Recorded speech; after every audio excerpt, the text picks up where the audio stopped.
आज जो कहानी मैं आपको सुनाने जा रही हूँ, ये कहानी एक छोटे से कस्बे में रहने वाले एक ऐसे परिवार की है जिसमें सिर्फ पिता और बेटा ही रहते थे।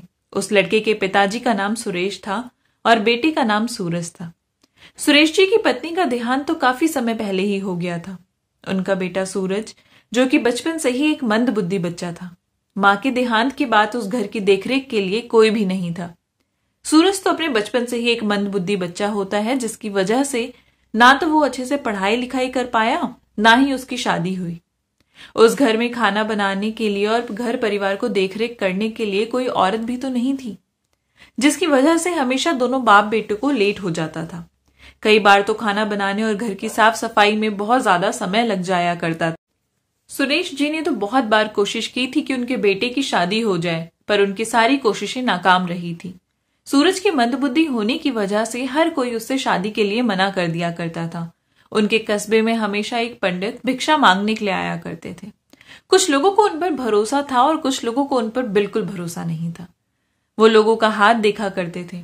एक दिन सुरेश जी को उन्हीं के पड़ोस में रहने वाले एक आदमी ने कहा कि भैया, तुम भी अपने बेटे सूरज का हाथ दिखा लो, पता तो चले कि आखिर क्या लिखा है उसके भविष्य में। क्या पता पंडित जी के बताए हुए उपाय की वजह से सूरज की शादी हो जाए। एक बार सूरज की शादी हो जाएगी तो आपकी परेशानियां भी काफी हद तक कम हो जाएगी। उस आदमी की बात को मानकर सुरेश जी ने अपने बेटे सूरज को आवाज लगाई और हाथ दिखाने के लिए कहा।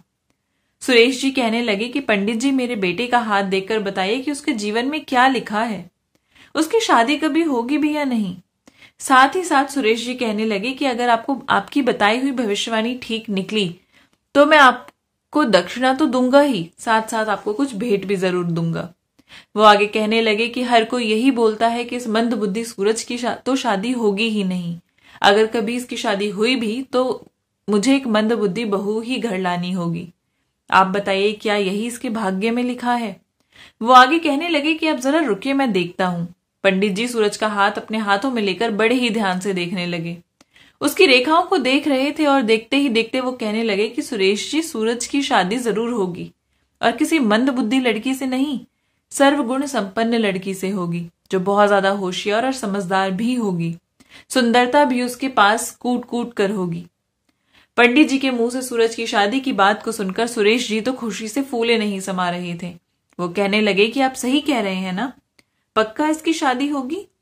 तो पंडित जी कहने लगे, हाँ हाँ भाई, पक्का होगी। आप तो बस मेरी दक्षिणा और भेंट तैयार रखिएगा।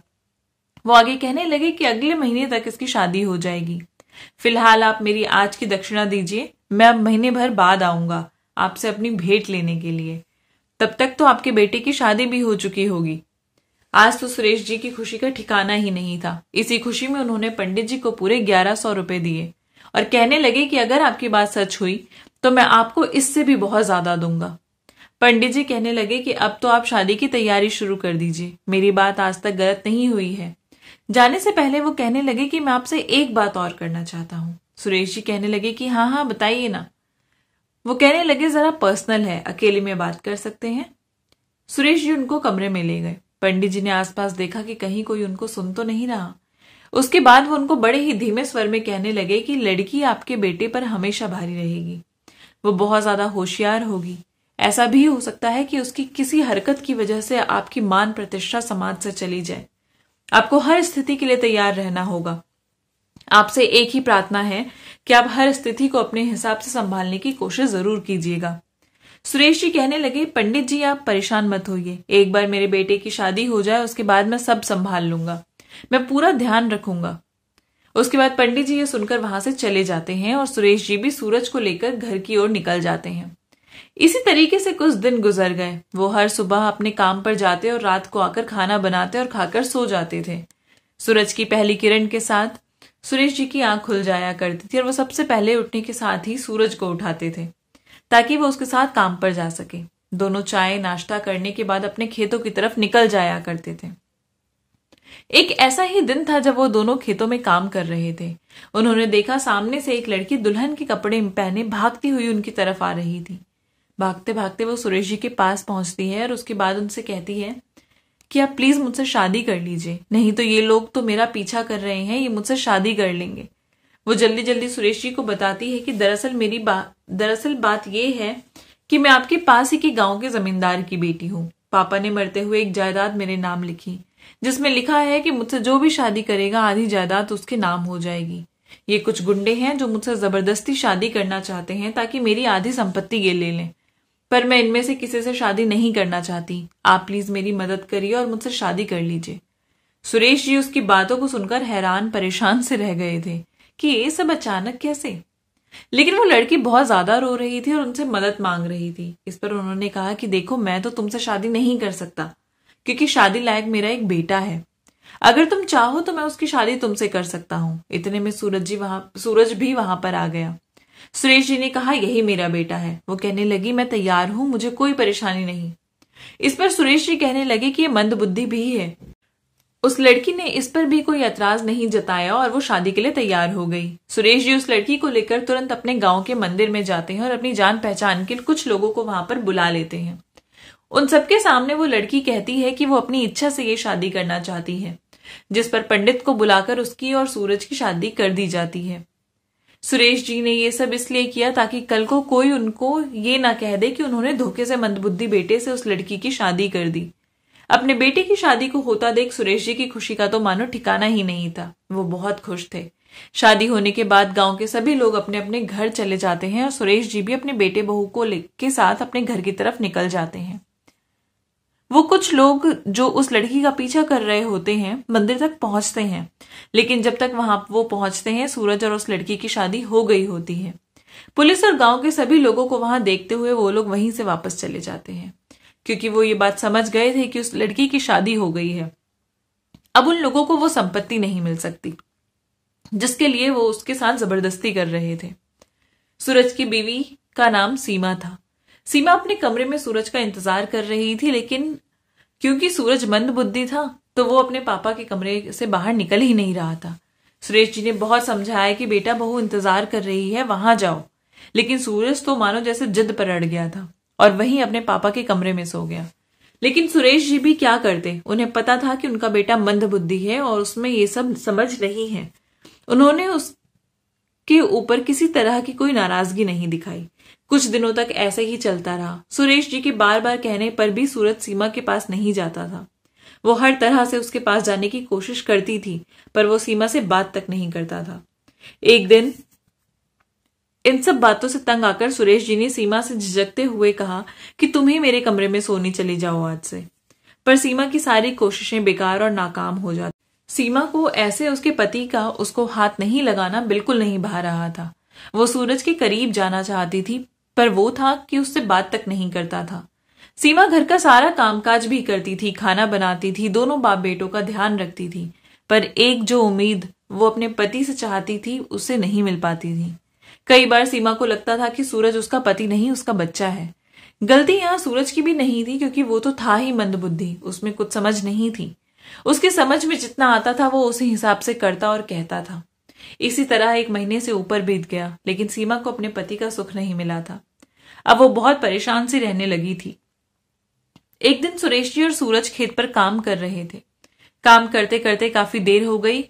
समय देखा तो लगभग 3 बज चुके थे, पर सीमा अब भी खाना लेकर नहीं आई थी, जबकि वो हर रोज 1 बजे तक ले आती थी।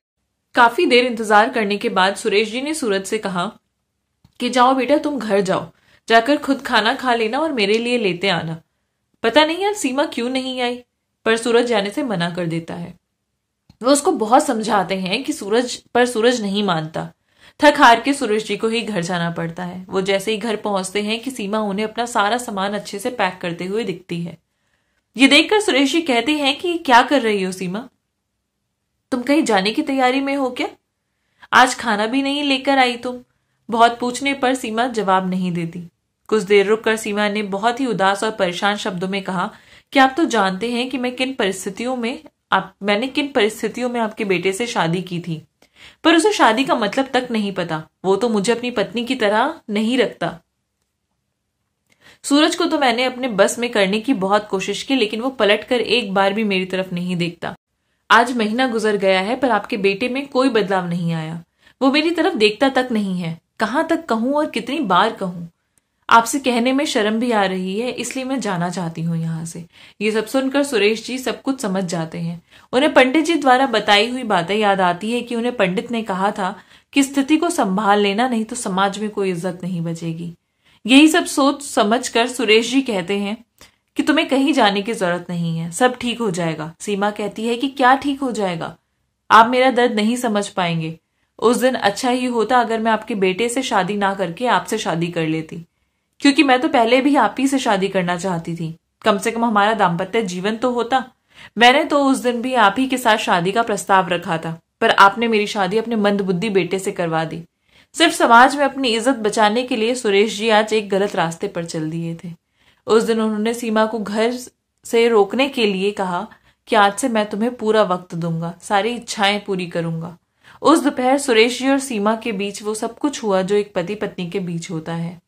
सीमा ने घर छोड़ने का फैसला टाल दिया और कहा कि मैं बस आपकी ही बीवी बनकर रहना चाहती हूँ, नहीं रहना मुझे आपके उस मंदबुद्धि सूरज के साथ। अब से घर में सुरेश जी और सीमा एक पति पत्नी की तरह ही रहने लगे थे। सूरज मंदबुद्धि होने की वजह से कुछ समझ नहीं पाता था। सुरेश जी को कई बार ऐसा लगता था कि वो गलत कर रहे हैं, पर यही सोचकर रह जाते कि अगर ऐसा नहीं करेंगे तो सीमा घर छोड़कर चली जाएगी और समाज में उनकी इज्जत उछल जाएगी। उस दिन के बाद से सीमा और सुरेश जी का रिश्ता एक पति पत्नी का ही था, पर समाज की नजरों में सूरज और सीमा पति पत्नी थे। कई बार लोग झूठी शान और इज्जत के चक्कर में बहुत गलत कदम उठा लेते हैं, जो कि नहीं उठाना चाहिए। हर रिश्ते की एक मर्यादा और एक सीमा होती है जिसे हमेशा बनाए रखना चाहिए। आई होप आपको ये कहानी पसंद आई होगी। अगर अच्छी लगी है तो चैनल को प्लीज सब्सक्राइब कर दीजिए, लाइक कर दीजिए और अपने प्यारे से कमेंट नीचे ड्रॉप कर दीजिए। मिलूंगी आपसे नई कहानी के साथ, तब तक के लिए बाय बाय।